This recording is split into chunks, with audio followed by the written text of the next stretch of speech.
All right. Thank you both for joining me. I'm joined here by both Ashley and Scott from Extracted season one. It's very exciting to have both of you here. Austin couldn't make it, but I'm sure we'll be able to get a whole lot of information from both of you. So, first, I just want to say thank you for joining me. And also, oh my gosh, what an incredible experience. What did it feel like to both of you for being on a show for the first ever season? uh, just being on any show was crazy for me. I'm a fourth grade teacher. I've never done anything like this. So yeah, it was absolutely bonkers for me. Yeah, what about you in HQ? How did that feel? It was interesting. It was fun, stressful, but we got through it, and we really enjoyed ourselves out there, and all the other families too. Yeah, so that's one question I have is what was the dynamic like in HQ with the other families? Were you able to get to know a lot of them pretty well while you were out there? I think so. We're all got along. There was some drama, but it worked out pretty good, and we no fist fighting or anything like that. So uh, we had a good experience with that. That's good. Yeah, it seems like in this episode after you left, we started seeing a lot of the kind of strategy start among the family, some of the alliances. Was any of that in place while you were still there as well? A little bit, but it didn't really get into it until after we left. Um, I think everybody was still in the process of filling things out, seeing how things worked, and holding your strategy close to you. That way, you didn't want to give much away right off the bat. So, Austin, I was pretty reserved just watching. I watch and observe first, and then I'll chime in. And Austin's kind of the same way. Yeah, it seems like, obviously in this episode, you were extracted, Ashley. It seems like it was a pretty emotional reunion for all of you. So from both of your sides, how was that, the decision to actually be extracted? I'll say first, that was the hardest thing for me to do was ask to be extracted because the whole time, going into it, leading up to it, I was like, I'm not going to be extracted. I don't care if I ask for it. You're not going to extract me. I mean, in one of the episodes, Austin says he's telling, I think maybe Blake or Austin or somebody, even she told me before we go in, even if I asked to be extracted, give me 2 days. And I did. And Hmm. I y'all are not to extract me. I mean, Scott can tell you, I don't know how many times we went over this. Nobody is extracting me. So for me to get to that point, it was, it kind of makes me emotional right now, just because it was, it took a lot for me to get there. I'm extremely stubborn. I've been through a lot. Um, I feel like I'm really tough, but it was just that time. My body was shutting down, so I just couldn't do anymore. I wish I could. I wanted to be out there and doing it. I miss the turtle hut, so I I wish I could be out there now. But yeah, it was tough. I went through a lot of different emotions, just kind of rehashing stuff that I've gone through in my life in general. So it was very emotional. Yeah. Scott, what about for you and Austin? Was it pretty emotional making that decision? Oh, extremely. Uh, but we knew she was done. We could just sense it and see her body language, and we just knew it. And we talked about it, and I said, she's done, and let's get her out of there. And it was a good call for us to get her out of there because she gave everything she had out there. We were so proud of her. Yeah, Ashley, a lot of your story this season was centered around you and Austin joining your families and wanting to prove yourself to them. Do you feel like you did that out there? 100%. I think I doubted myself when I was out there because I mean, I was thinking my shelter's not good enough, like, because in my mind, I had this idea of what I wanted to accomplish out there. And I accomplished a badass shelter. I proved Shelter my looked really best. good. Yeah, it was amazing. I wish there was more screen time for the turtle hut, but It no, it was the was best amazing. Yeah. So I mean, I feel good, but in the moment, I felt like a disappointment. In the moment, not because I didn't feel like I proved myself, but because I felt like I could do more. I wanted to do so much more. Yeah, it seemed like one of your biggest struggles was with making fire. Was that, do you think that was the main reason for your downfall out there? Yes. I had a little stash of food that I had, like a can of peaches, I had a can of beans and like a packet of nuts. And I uh I was thinking, okay, I'm gonna get my fire. I know that because that's something that I prepared for. I know how to build a fire. I wasn't prepared for how saturated my area was. Like Hmm. the everything was moss or rotten wood. So it was just soaked. I mean, just I come from Texas. My practicing fire building was with dry. Everything was Hmm. dry and hot already, so it was easy to light right up. And I just didn't think past that. I didn't think outside the box to get more of a flame going. Like when Austin sent me the toilet paper, I didn't think, oh, I can use that as tinder. I now Yep. kick myself. I'm like, oh my gosh. But yeah, I do think that that was a big deal because I was thinking until I get a fire started, I need to reserve this food. Well, by reserving the food, I was starving myself and it's still exerting all of that energy and wasting those calories. Well, not wasting the calories because I made a badass shelter, but yeah, no, that had a lot to do. If I had been able to light that fire, I did get the bear vault open. I was I able was to gonna pry ask it about open. that. Yeah, I was able to pry it open, but I without fire, I can't eat that. I'm not going to eat Yeah. raw deer meat. So Probably a good decision overall. My yes, my mom texted me right when she watched that and she's like, "I've got a deer vault if you want to try opening it. It's harder than it looks." it really So, was, and it was like faulty. I had to like pry it open. It mhm. wouldn't turn. Even I pushed and did all kinds of things. So yeah. Yeah, that's interesting. The one time I've ever tried making fire was in a rainy area, and the only way I got it started was using some toilet paper and sneaking that in. So, Yes. Oh, I know. I was thinking, oh, toilet paper, yay! yeah. Like for its regular uses. I followed the rules to the T. So I was thinking on a very literal sense, not Hmm. thinking outside the box. I wasn't thinking like a true survivalist because I've never done that before. It was my first Yeah. time. And I know that must be hard because I think a lot of people watching forget, like, y'all are not professional survivalists. You're out there, you're Yeah. normal people trying this. Um, Yes. and I know maybe Scott, you can speak to this or either one of you, but I know that Austin received some heat from viewers based on the decision to not send you the propane tank. I don't know if either of you can speak a little bit toward that because I sort of interpreted it as he was really just had faith in your ability to make the fire. Well, he got some Yeah. heat from me for sure. I didn't agree with it either. And I let him know about it too. But I see what he's talking about with we had really so much faith in her fire. What we didn't know is how saturated everything was. Hmm. And that's why he sent the toilet paper because she could have used that to help her start the fire. But once again, when it's saturated like that, it's really, really tough to get that fire going.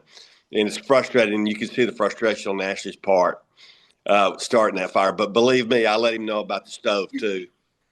Yeah. And he's also told me since coming out, he regretted not sending it to me because he said, he just didn't know. And, I Yeah. was saying it, but I think he knows that I'm stubborn, but he also knows I get really frustrated. If I'm not successful in something I try, like he knows that I can get so frustrated that I just have to step away. He thought that I was just stepping away and I was going to come back to it and get it, but it just wasn't in the cards. Yeah. So. There are a lot of cliffhangers on the show, and I definitely thought like, oh, she's gonna get it. We're gonna come back next episode, and she'll have a roaring fire. I wish that would have been amazing. I would still be out there now if I could. Yeah. Ashley, on the trek to get the deer meat, we saw that you were able to interact with some of the other survivalists out there. How was that being able to see some of them?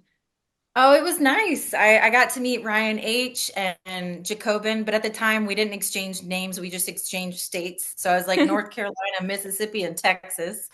And then I got to meet Davina. I was really just concerned for her because she seemed super upset. And I just kept asking her, "Are you okay? Are you okay?"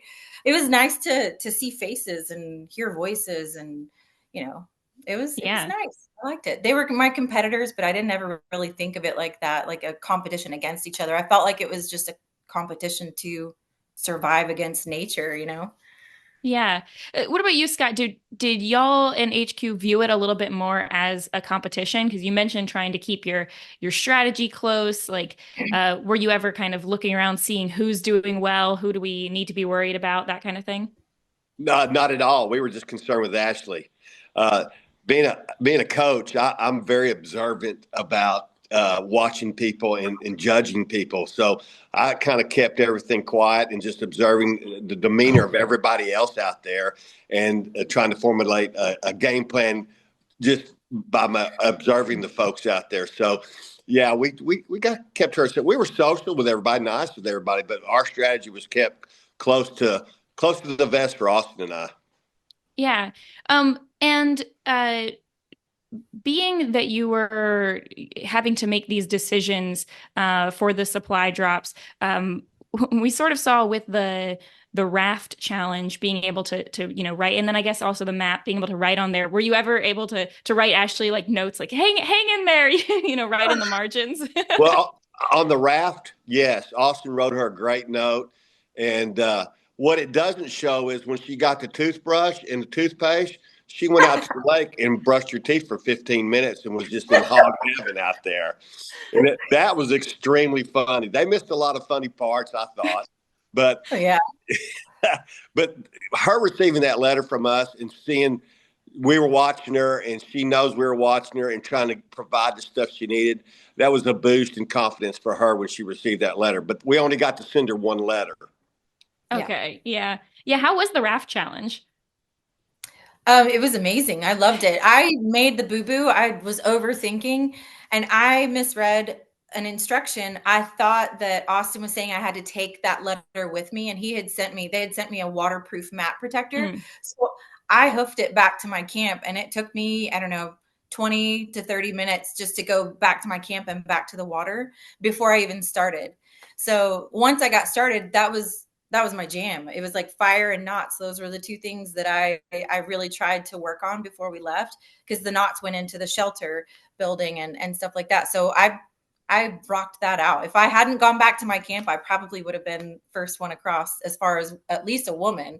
I don't know. Yeah. I would have given Woody a run for his money. Could have been having that bear skin to sleep with. I So know. So, speaking of the supply drops, did you ever end up getting the socks and hot chocolate? Was it as close? It was hard to tell with the edit. Like, how long did you sit there kind of debating that decision? Um, I did not get the supply drop. Like I said, I was not over exaggerating. I walked every morning. It was tough for me, like waking up, and it was like that was my hardest moment. It was in the morning. It was like, okay, I'm out here still. Like this is so hard. I'm by myself. I don't know what I'm doing. And then I would walk to the water, and I would find my peace, and it was so gorgeous that I would just kind of bask in the glory of it and reset myself. I did it that morning. I went to the water and walking to the water, my body, it just hurt. Everything was aching. I couldn't hardly walk. It was bad. So I was not going to be able to pick up that supply box and carry it back. There was just no way. So I actually didn't get any of it. So no. Do you think it would have made a difference if you had gotten it, if it wasn't so much of a trek away to get it? I think the only thing that could have made a difference was because I had dry socks. Because I also took very special care of my feet. I did not get my boots wet. I took my boots off. I dried off. I was very diligent about that. Um, I needed food and I needed rest. My body was just depleted of all energy. Hmm. The day of the hunt, I didn't eat at all that day, not even one bite. I think the next morning I had one can of peaches, but I was so far gone that I couldn't come back. Yeah. Do either of you feel like you would be interested in doing the experience again, but maybe switching roles? Oh, 100%. Yeah. I mean, I would love that. I'm not going out there. Austin can. Scott, you can do it. It'd be easy for you. Yeah. Do you think Austin would want to be out there? Oh, yes. He'd still be out there. Yeah. Yeah. We kind of joked about it. We were like, we wish that one day, like, we could have switched, like, him come out, do some things, set some things up for me go to the HQ, get food in my body, and then go back out like 24 Yeah, hours or something. But probably would have yeah, made all the difference. 100%. But when we originally were sold on this idea, it was Austin that signed us up for Extracted. It was supposed to be him in the wilderness. And then once we got into the interview process, they switched it on me and they were like, oh, Oh, wait, you're going. I was like, oh, lovely. Okay.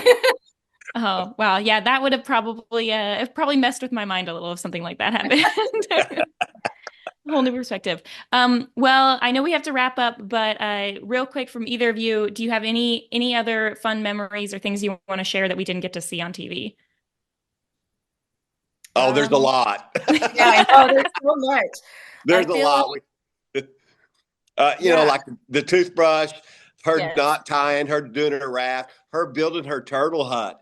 That was friggin' awesome. And I wish they showcased because she by far, and everybody said in HQ, she has one of the best shelters out there. It was a micro shelter, and it was just for her, and it was just perfect, perfect, perfect. We're so proud of I her too.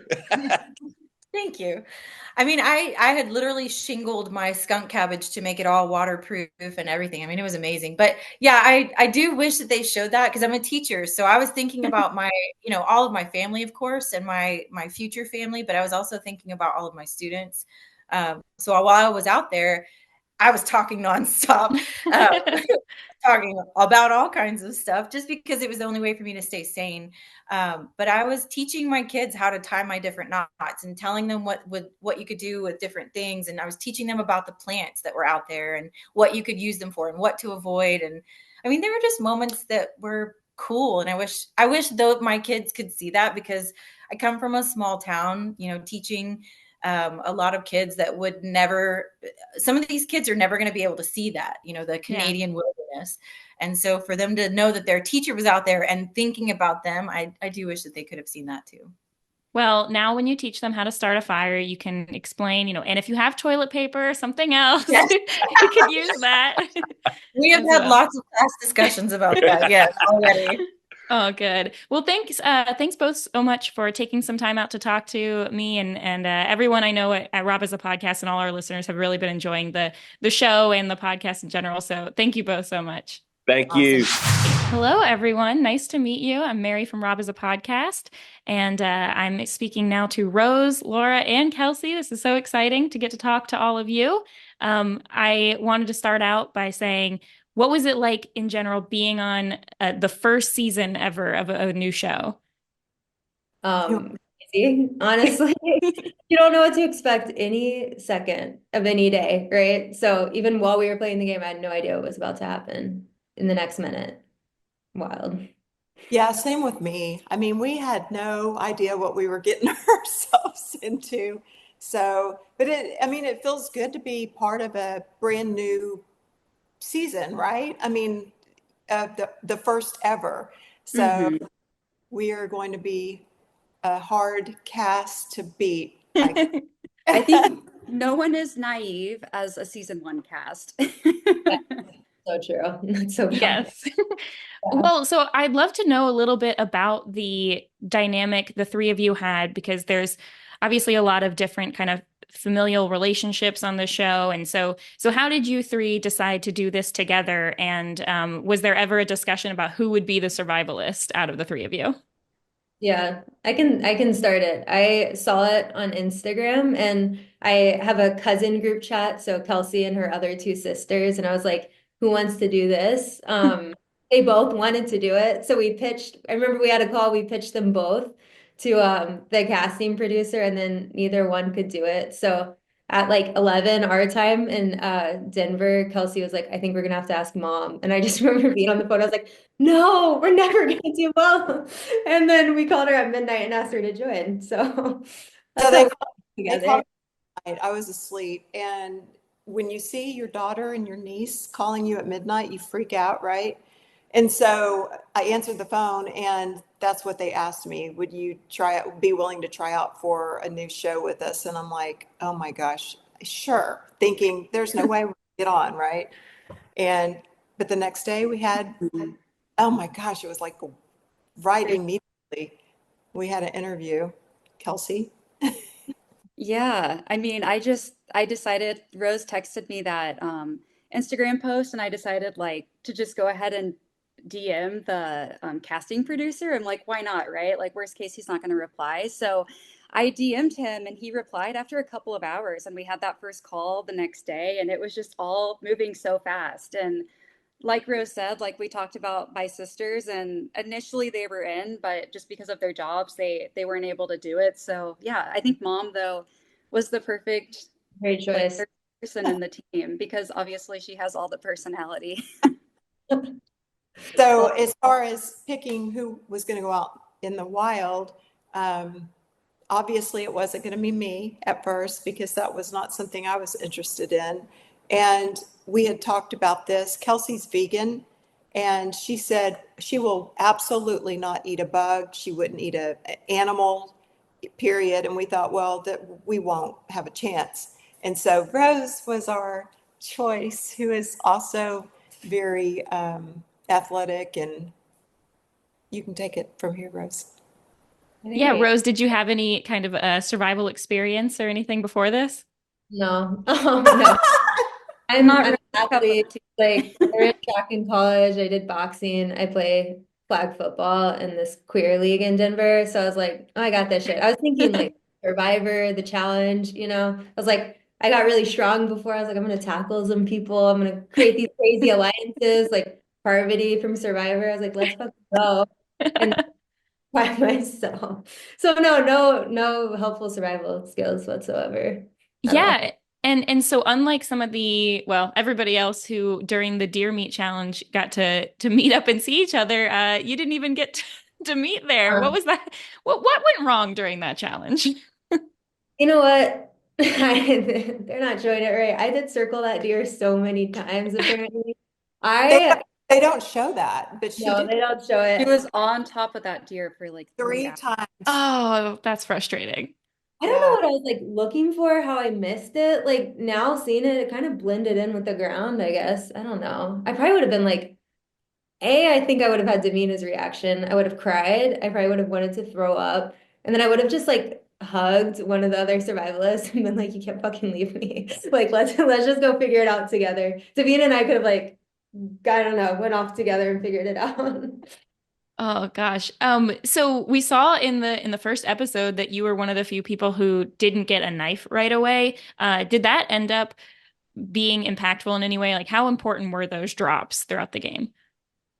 I mean, the drops were like my lifeline because like even with like the raft, the deer, I mean, they were writing like little notes to me. So getting to like hear from them was essential. But yeah, I'm like, now I look back at what all these other people got, not to be like mean or anything, but I'm like, damn, like there's some good ass stuff in those, like in the people who got to go early. And so I think it makes a huge difference. Like ideal supply drop, knowing what I know now, sleeping bag, knife, beans, and water. I don't know. Like just like you're thirsty, you're hungry, freezing. Yeah. Knife would have been great too, because I was like trying to tear these like big ass logs apart with my hands. Like I was strong. I'm not that strong. It would have been great. Yeah, and then for Kelsey and Laura being in the headquarters with the other teams, what was the dynamic like in there? I know after you were extracted, we've seen a little bit more of people talking about alliances and strategy. Did you ever think to team up with anyone? Yeah, so I think when we walked into HQ and all the families were getting there on the first day, it was kind of natural that the people that you were sitting next to, we had assigned seats there, so we didn't get to choose. But the people that we sat next to, it was kind of natural for us to have like kind of like an unofficial like wink wink alliance, like I got your back, you got mine. So that was kind of the way we were going about everything there. We sat right next to the other Colorado family, which was amazing because obviously we have so much in common. But I think in HQ, like the biggest thing there was such a strong sense of community. One thing I'm always talking about is like all we did all day was we sat and we watched our family members on the screen for like 18, 19 hours a day. And like everyone on the screen was crying. And like all the people in HQ were crying, watching all the people in the screen crying. And so everyone was just crying. And I think we were so emotionally exhausted, just, being indoors, not having vitamin D, there's no windows or anything like that. And it just made us get close really quickly because we had to kind of comfort each other. I think also because we weren't really given a lot of detail about our day and we didn't know what to expect. We did start kind of forming alliances with the people that we were sitting with. And in fact, I think it was the first day we were talking about, hey, there's 6 of us sitting close to each other, including us. Why did everybody take like a 2-hour shift? Right? I mean, we did something like that. They didn't show it, but yeah. And so there was always somebody watching the family members 24 hours. And then that just changed that same day. Like, I think we all started realizing, wait, we're playing a game that it's for our person, Yeah. it was very interesting. Yeah. Yeah. What was the hardest part about being able to watch that live stream? Like, I imagine, especially towards the ends, that it got kind of brutal sitting there watching her struggle. That's exactly. I mean, you're not only watching Rose struggle, you're watching other people cry and they're really struggling.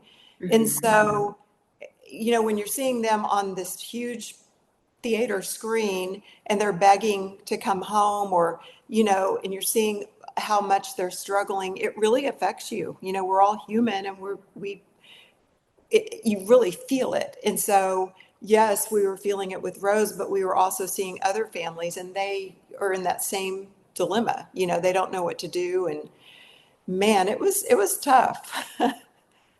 Yeah, I bet. What we see, every once in a while that it'll sort of switch to that like big screen view of one person.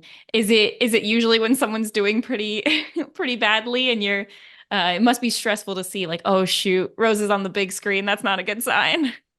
It really is because not only that, like honestly, it's almost worse when they showed big successes, big wins on Mm. the big screen I was, because at the end of the day, you're trying to and like it was more for like some other people on there that were like really crushing it out there and you could see like whenever they put them on the big screen, their family member, it's just you get kind of tense because it's like you're trying to downplay, stay middle of the pack, and then when they put like this big success up there, it's like oh, like, they're kind of spoiling your strategy. So I think it's almost the opposite. You don't want people to Mm. see those big wins.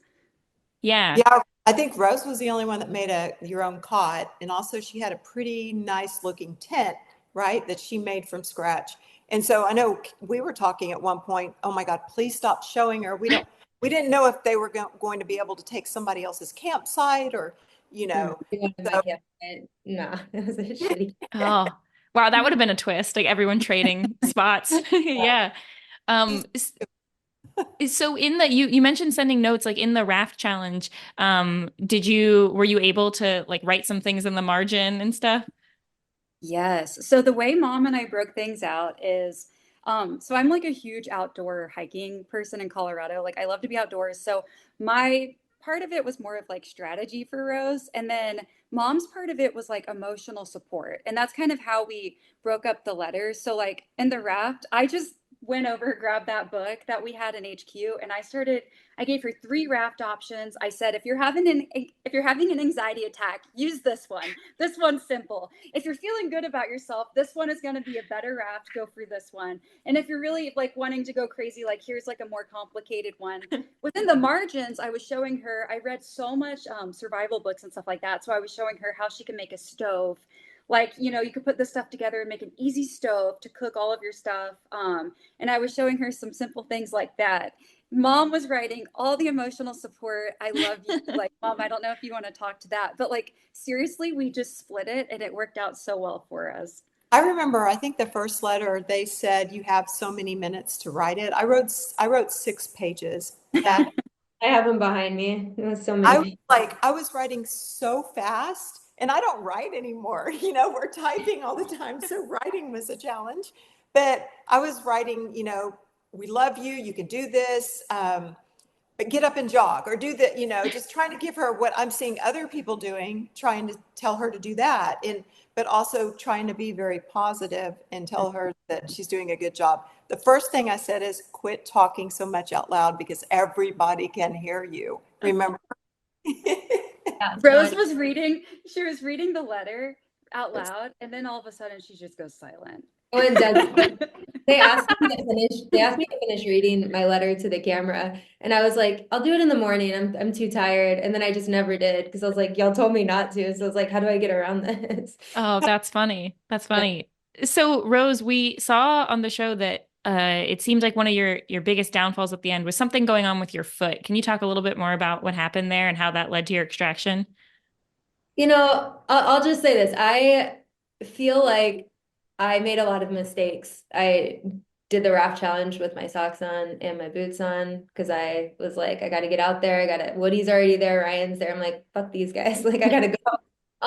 And then the deer challenge, obviously I didn't find it. I was in the water. You see Ryan take his boots off. I should have taken my boots off. My feet were just constantly wet. So I think it was just like, they were like just frozen. It was so cold that day too. The rain, like that was just like the shittiest day, I think, out there.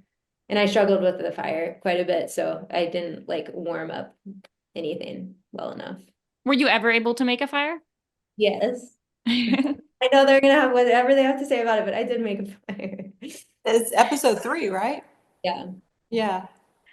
Yeah. It's hard to tell. Sometimes it seems like it's like, oh, they've got one. Oh, did it only last for a couple minutes or were they able to utilize it? Yeah. Yeah. Yeah. Do you think if you had gotten to the deer, would you have eaten some of that deer meat? That's the question everyone's asking me. I really don't know. Like now, yes, right? Like it's so weird to watch it back 'cause I'm like, yeah, obviously eat the fucking deer. Like you're dying out here. But like I remember saying in my interview before we started, like if I have to kill an animal or see a dead animal, like an actual carcass, I'm gonna cry. So I don't know. Like it looks disgusting and I feel bad for little baby deer. So I don't know. Probably, I'd like to think I would, for And the you have to have fire. You have to have fire in order Hmm. to eat it. So that Yeah. was a challenge. I'm no survivalist, but I don't think eating raw deer meat would have been the best decision. that You had No. a stove. You had a stove though. Rose did have Oh, a I stove. would have, yeah, I would have cooked it. Oh, we Yeah, did a propane tank. That's Yeah, I'd right. that's have right. cooked it. So, yeah. Yeah. Yeah. I was wondering for the propane, were people trying to like save it and utilize it, or they if they were just trying to use it all up in one go? I'll say this, like the first 24 hours, we had like no supplies, right? Like that was such a mind fuck. You don't have water, you don't have food, no tools, right? So that immediately sent me into this, like, I need to conserve everything that I have. So like, I was just like wanting to hoard everything that I had. So the propane stove, when I got it, I was like, you need to be careful not to like use this. Hmm. If you're in 15 days later, you're gonna need to make sure you can like still have this. This is like probably the best thing to have out there at that time. So yeah, definitely I think a lot of us were in that mindset. I Yeah. also, or didn't you burn your finger when you turned it on? I don't know why you need to like out me. Oh, We you can did let that. we can let no, we can let shit just go, right? Let's let me look good. Well, I know we need to wrap up here, but thank you all for joining and talking. I know the listeners of Robin's podcast have really loved watching the show, and it's been very fun for me personally to watch this. Just to end things, do you have any other memories that you wish were shown on the show that we didn't get to see? You know what? I'm gonna say pre-filming. Can I say a pre-filming thing? Maybe? Sure. We're we're in the car getting ready to film, and my aunt, you gotta say something about you, okay? She's carrying her makeup bag in her hand. She's the only one out of everyone that, yeah, that had to have their makeup bag in their lap because, she only needed to like fix it before filming started. Anytime someone came to the door of the car and was like, who's the survivalist? Where, like telling us stuff, she goes, I'm sorry. I just need to ask, where can I put my makeup bag when we start filming? I just remember I actually cussed her out at one point. I was like, can you shut the fuck up? I'm about to be outside by myself in the wild. I don't give a shit about your makeup bag. So we had a tense car ride, but I think it was fun. I mean, it kept it light, and I love you for it. Mhm. Kelsey, you? For me, the one thing why would they show, how would they know? So going into HQ, we kind of knew what the survivalists would be doing when they got out there, but like HQ, we really had no idea what to expect. And so I was kind of assuming we'd be doing like mental and physical challenges, like really solving puzzles and trying to like get through things. I literally read a 300-page cipher breaking textbook leading up to the show, and I could literally decode prison code. So I like read the book and it had like prison codes that you decode. And so like I studied that and I got so good at decoding prison codes. So I don't know, maybe just call out if anyone needs to like decode anything, just let me know. And I'd love to use that skill set somewhere. Sounds like you were overly prepared. That's good. Yeah, that's That's my It Kelsey. always thing. is. That's Kelsey in a nutshell, for sure. Like you guys, Always. if you notice in the show, like I'm always writing in the background, and it's because I'm writing tips for Rose in case we get to send her a letter. Awesome. Well, thank you all for joining me here and going through all these questions, and uh, glad that you made it out alive on the show. We didn't know what would happen. Oh Thank man, you so much. thank you. Thank you. Thanks, Mary.